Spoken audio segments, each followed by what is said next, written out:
but we can't let it get out of control. Here's the situation. You have a circumstance where the first war crime is being committed by Hamas by having their headquarters, their military, hidden under a hospital. And that's a fact. That's what's happened. Israel did not go in with a large number of troops, did not raid, did not rush everything down. They've gone in, and they've gone in with their soldiers carrying weapons or guns.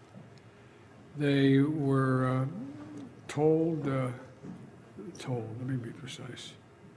We've discussed the need for them to be incredibly careful.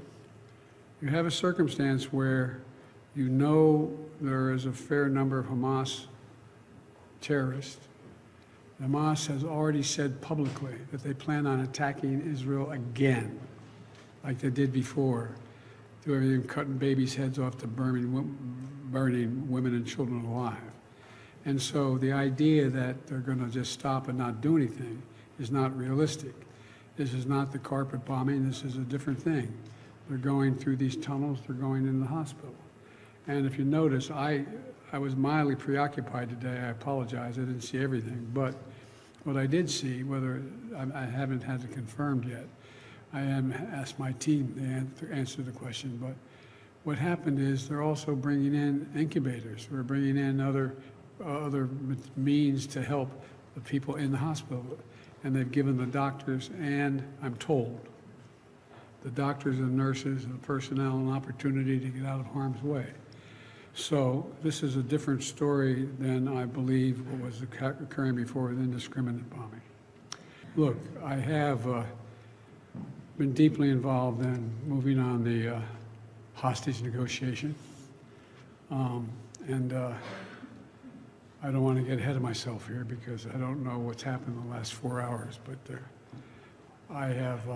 we've gotten great cooperation from the Qataris.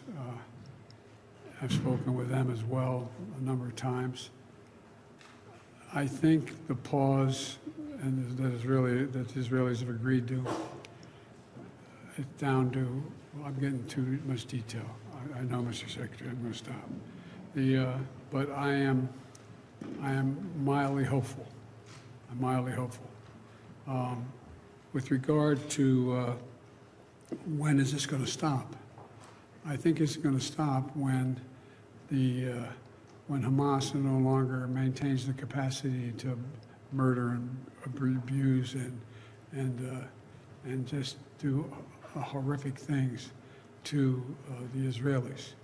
And they still think that, at least as of this morning, they still thought they could. I guess the best way for me to say it is that I take a look. The IDF, the Israeli Defense Forces, acknowledges they have an obligation to use as much caution as they can in going after their targets. It's not like they're rushing in the hospital, knocking down doors and, pulling people aside and shooting people indiscriminately. But Hamas, as I said they plan on attacking Israelis again. And this is a terrible dilemma. So what do you do?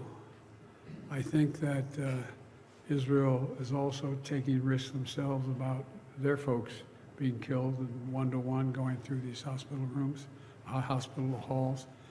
But one thing has been established is that Hamas does have headquarters, weapons, materiel below this hospital, and I suspect others. But how long it's going to last, I don't know. Look,